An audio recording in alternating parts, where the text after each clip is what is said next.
The night sky above New Mexico's white sands erupted in brilliant streaks of light, nature's own fireworks display painting the desert landscape in ethereal hues. Michael Rhodes stood transfixed, his sophisticated tracking equipment forgotten as he watched the unprecedented meteor shower transform the darkness into day. 15 years at the Aerospace Research Center hadn't prepared him for this moment. "This isn't normal," he muttered, adjusting his instruments. The meteors weren't following typical trajectories. They moved too precisely, almost as if choreographed. His computer struggled to track the patterns, screens filling with conflicting data. A particular light caught his attention, moving slower than the others. Unlike its companions, this one descended in a controlled spiral, its brilliant blue-white glow pulsing with what seemed like purpose.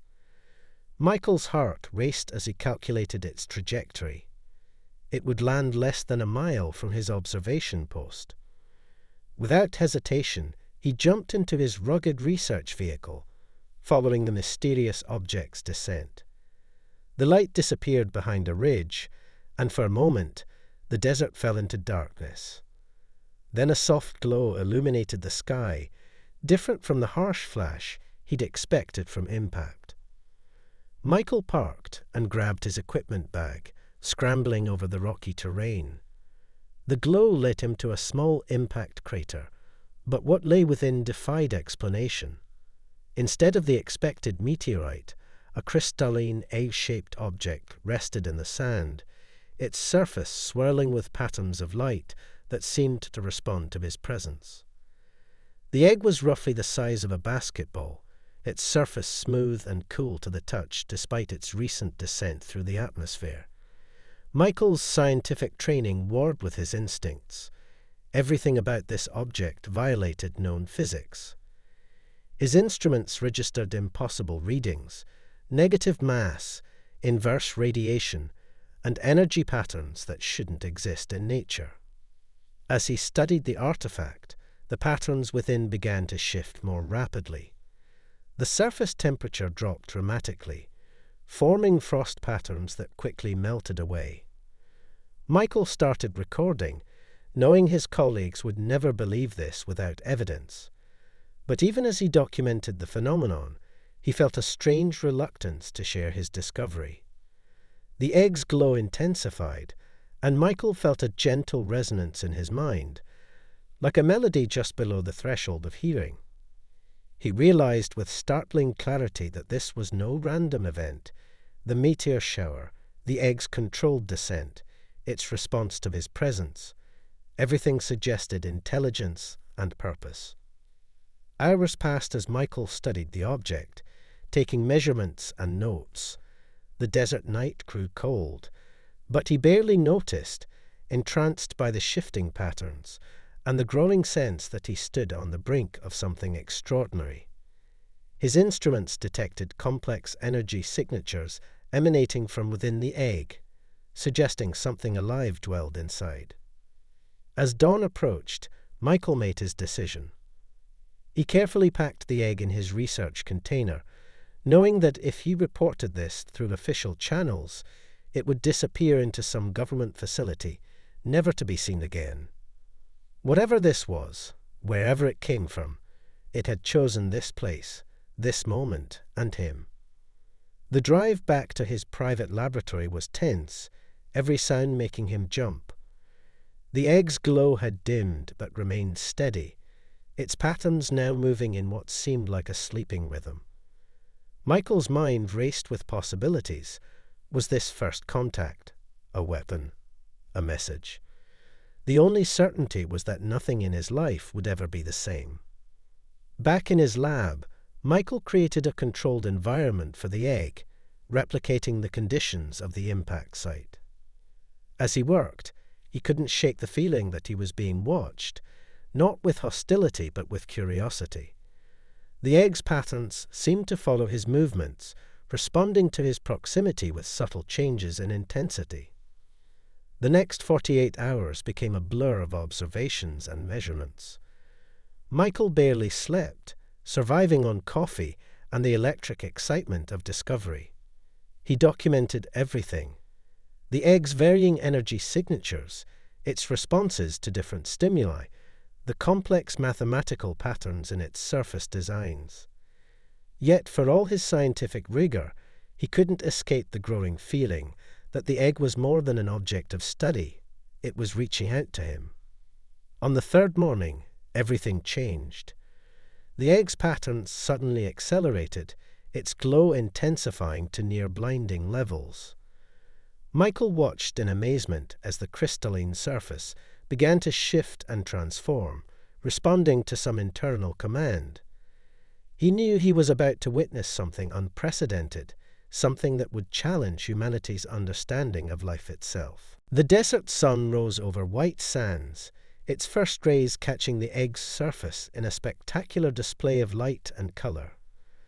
Michael Rhodes stood witness to a moment that would reshape human history, unaware that his solitary vigilance would soon end, and with it, everything he thought he knew about humanity's place in the cosmos. The transformation began with a sound, a crystalline resonance that made every piece of laboratory equipment vibrate in sympathy. The egg's surface fractured along invisible lines, each crack releasing tendrils of pure light that coalesced in the air. Michael shielded his eyes as the brightness intensified, his instruments overloading from the energy surge. When he could see again, his breath caught in his throat. Where the egg had been, a figure hovered inches above the laboratory table. She appeared human at first glance, but the similarities ended there. Her skin held an opalescent quality, seeming to shift between translucent and solid. Hair like strands of starlight floated around her as if suspended in water. When she opened her eyes, they contained the depth of galaxies. "I am Veneris," she spoke, her voice carrying harmonics that made Michael's chest resonate. "Your patience and understanding guided my emergence." Michael struggled to find words, his scientific training inadequate for this moment. "I'm Michael Rhodes," he managed. "Are you? What are you?" Veneris descended gracefully to the floor, her movements fluid and precise. "I am a stellar guardian, sent across the void to warn your world." Her expression carried both wisdom and concern. "My journey was dangerous but necessary. Earth stands at a crossroads." As she spoke, the air around her rippled with subtle energy patterns. Michael's instruments recorded impossible readings, quantum fluctuations, gravitational anomalies, and energy signatures that defied classification. Yet despite her alien nature, he felt no fear, only a profound sense of wonder. "There are forces in the cosmos that seek to harvest young worlds," Veneris continued. "Your planet's development has drawn their attention. My people have watched humanity's progress, waiting for the right moment to make contact." Michael processed this information, his mind racing with implications. The meteor shower. It wasn't random, was it? "A distraction," she confirmed. "My transport pod needed to reach Earth undetected. Others would have intercepted me had they known." Her expression darkened. "The Void Hunters are already moving through your solar system." As if to emphasize her point, the laboratory lights flickered. Veneris tensed, her form becoming more luminous. "They sense energy signatures. My emergence will have attracted attention. We must move quickly." Michael glanced at his monitors, noting massive electromagnetic disturbances approaching from the upper atmosphere. "What do they want?" "Everything," Veneris replied grimly. "Your resources, your potential, your very essence. They consume civilizations, leaving only empty worlds behind. But humanity has something they don't expect: adaptability, creativity, an indomitable spirit. With guidance, you might survive what's coming." A distant rumble shook the building. Veneris moved with sudden urgency. her form shifting between solid and energy. "Michael Rhodes, I require your help. My knowledge combined with your understanding of Earth could give humanity a fighting chance. But we must act now." Michael looked at his life's work, spread across the laboratory. Years of research into advanced propulsion and energy systems. He realized now that he'd been unconsciously preparing for this moment, pushing the boundaries of human science towards something greater. "What do you need me to do?" Veneris smiled, her form brightening. "Help me understand your people, while I teach you about the stars.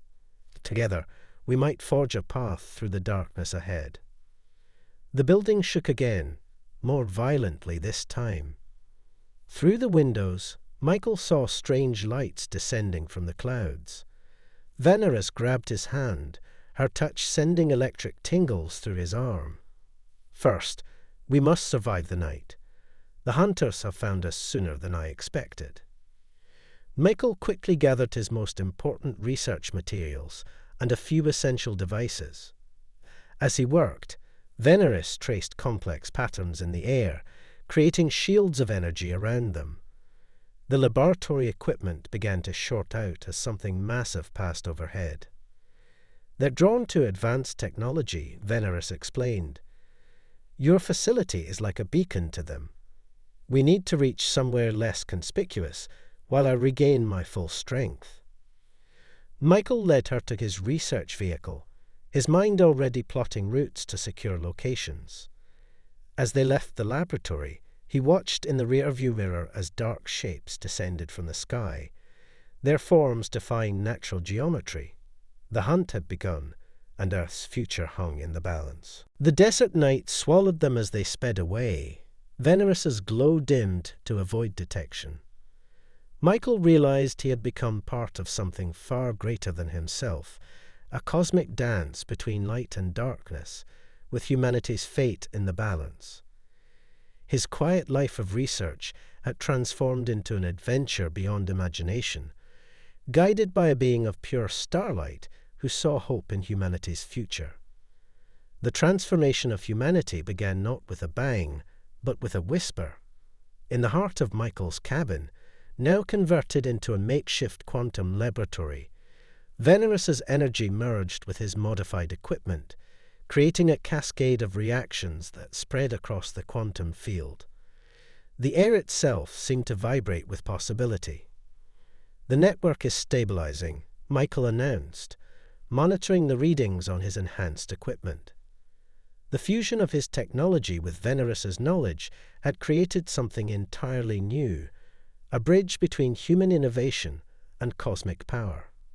But the energy requirements are massive. Veneris moved through the web of light they'd created, her form shifting between states as she adjusted the quantum harmonics. "The hunters are adapting their approach," she warned. "They've never encountered this type of resistance from a developing world. It's making them cautious." Outside, the darkness had become almost complete, broken only by strange geometric patterns that flickered across the sky. The Void Hunters' massive forms circled overhead, their presence distorting reality itself. But they hadn't attacked, not yet. "They're confused," Veneris explained, a hint of satisfaction in her voice. "Your species wasn't supposed to be capable of this level of technological advancement. Every simulation, every probability they calculated, showed humanity as defenseless prey." Michael adjusted the quantum field generators, watching as the protective barrier around the cabin strengthened. How long until the network reaches critical mass? Hours, perhaps. Veneris's form flickered with concern. "But we need to extend its range beyond this location. The hunters won't wait forever, and when they strike..." She left the thought unfinished. A sudden alert from Michael's equipment drew their attention. New readings appeared, showing massive energy signatures approaching from multiple directions. But these weren't Void Hunters. They were human. "Military," Michael muttered, recognizing the patterns. They must have detected our quantum field. He quickly accessed satellite feeds, confirming his fears. 3 squadrons of aircraft, plus ground forces. They think we're under alien attack. They're not wrong, Veneris observed, her expression grave. But their intervention now could destroy everything we've worked for. The quantum network is too delicate at this stage. Michael made a quick decision. I need to contact them, explain what's happening. He reached for his communication equipment, but Veneris stopped him. Wait, she said, her form brightening with sudden inspiration. Perhaps this is exactly what we need. The hunters feed on potential, yes. But they can only process it in predictable patterns. What happens when that potential multiplies exponentially? Understanding dawned on Michael's face. If we could coordinate with the military, use their resources to amplify the quantum network. He quickly ran the calculations through his enhanced systems. It could work, but we'd need to convince them quickly. Veneris nodded, her form solidifying fully. Then let me help. Your people need to see that not all beings from the stars are threats. She moved to the center of the room, gathering her energy. I can project my consciousness across the quantum network, appear to your military leaders directly, but it will leave my physical form vulnerable. I'll protect you, Michael promised, already adjusting the quantum field to accommodate her plan. He watched in amazement as Veneris's consciousness expanded outward, riding the quantum wavelengths they'd created. Her physical form remained in the cabin, glowing softly, while their awareness reached across space to make contact. Through their shared connection to the quantum network, Michael could sense fragments of the communications.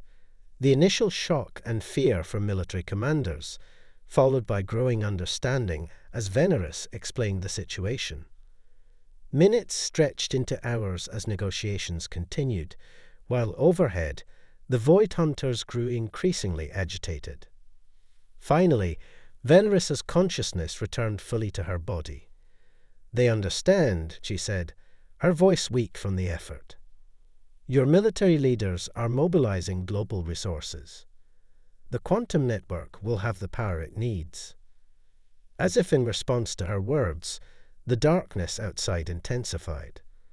The Void Hunters had realized something was changing, that their prey was no longer following the expected pattern. Their massive forms began descending, reality warping around them as they prepared to strike. They're coming, Veneris warned, regaining her strength, but they'll find humanity ready this time. Around the world, military and scientific installations began powering up, feeding energy into the quantum network. Michael's designs, enhanced by Veneris's knowledge, spread across the globe like a web of light. Humanity's potential wasn't just being protected. It was being amplified, accelerated, transformed.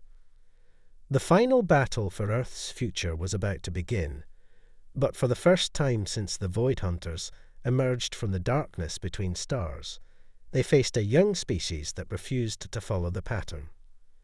In the heart of the quantum storm, Michael and Veneris stood together, guardians of humanity's leap into a new age of existence. The transformation had begun, and there would be no turning back. The sky above Earth became a battlefield of light and shadow.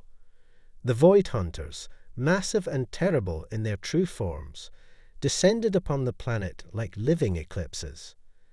But this time they met resistance. The quantum network, powered by humanity's combined resources and guided by stellar guardian wisdom, created a shield of pure possibility. They're attacking the network nodes, Michael observed, watching as impossible geometries crashed against the quantum barriers. His enhanced equipment showed the battle unfolding across multiple dimensions. But the energy signature is different than what you predicted. Veneris, her form now blazing with power, analyzed the patterns. They're desperate, she realized. For the first time in eons, they face prey that's evolving faster than they can consume. Your species' potential is actually increasing under pressure. Around the globe, the effects of the quantum network became visible to the naked eye. Streams of energy connected cities, military bases, and scientific installations in a web of luminescent power. But more than that, humanity itself was changing. People reported heightened awareness, flashes of insight, and a growing sense of connection to something vast and wonderful. The transformation is accelerating, Veneris explained, her voice carrying harmonics that resonated with the quantum field. Humanity is reaching in hours what should have taken centuries. The hunters cannot adapt their consumption patterns quickly enough. Above them, the largest of the void hunters unleashed a reality-warping attack that made the mountains themselves tremble. But as the quantum network absorbed the energy, something unprecedented occurred. The attack pattern reflected back, enhanced by human innovation and stellar guardian knowledge. Now, Veneris commanded, her form merging with the quantum field. Michael activated the final sequence they prepared, channeling the combined potential of a species on the brink of transformation. The effect was beyond anything they'd imagined. The quantum network didn't just resist the void hunters, it began to reform them. Their impossible geometries were forced into harmony with the new patterns humanity was creating. The consumers became part of the consumed, transformed by the very potential they had sought to devour. "Look," Michael whispered in awe. Where the void hunters had been, new forms emerged, beings of light and shadow in perfect balance. The quantum network had not destroyed them, but rather fulfilled their own unrealized potential. Veneris's expression was one of wonder and hope. "Your species did what mine could not," she said softly. "Instead of simply defending against the darkness, you transformed it. This is why I was sent here, not just to save humanity, but to witness its greatest gift to the cosmos." As the transformed hunters descended peacefully to Earth, the quantum network continued its work. Humanity's evolution didn't stop at mere survival. The barriers between mind and matter, between consciousness and reality, began to blur. People across the globe found themselves connected to something greater than themselves, a network of shared potential that stretched to the stars themselves. Michael felt the changes within himself as well. His understanding of the universe expanded beyond the limits of conventional physics into realms of possibility he had never imagined. But more importantly, he felt connected to Veneris, to humanity, to the very fabric of existence itself. "What happens now?" he asked, watching as the last traces of battle faded from the sky. Veneris smiled, her form shifting between energy and matter with fluid grace. "Now, my love, we build something new. The stellar guardians will come, not to protect humanity, but to learn from it. Your species has proven that evolution isn't just about survival, it's about transformation." Around them, the world was awakening to a new dawn. The quantum network had become a permanent part of human existence, a bridge between what was and what could be. The threat of the void hunters had forced humanity to leap forward, but it was humanity's choice to leap together that had changed everything. "There will be challenges ahead," Veneris continued, taking Michael's hand. Where their fingers touched, energy danced and sparked. "Your species must learn to handle its new capabilities, to understand its place in a much larger cosmos. But you won't face these challenges alone." As if in response to her words, new lights appeared in the sky, not the geometric terror of the hunters, but the pure radiance of approaching stellar guardians. Earth's transformation had sent ripples through the cosmos, attracting those who had long watched and waited for a species to break the cycle of consumption and fear. Michael looked at Veneris, seeing in her starlit eyes the reflection of humanity's future. They had not just survived the darkness, they had transformed it into light. And in doing so, they had written a new chapter in the story of the cosmos. Together then, he said, squeezing her hand as the first rays of a new dawn painted the sky in colours that had never existed before on Earth. Together, Veneris agreed, her voice carrying the harmony of stars, into a future even I cannot predict. Above them, the cosmos seemed to shimmer with possibility, as humanity took its first steps into an age of wonders, guided by love that bridged the gap between stars. The end.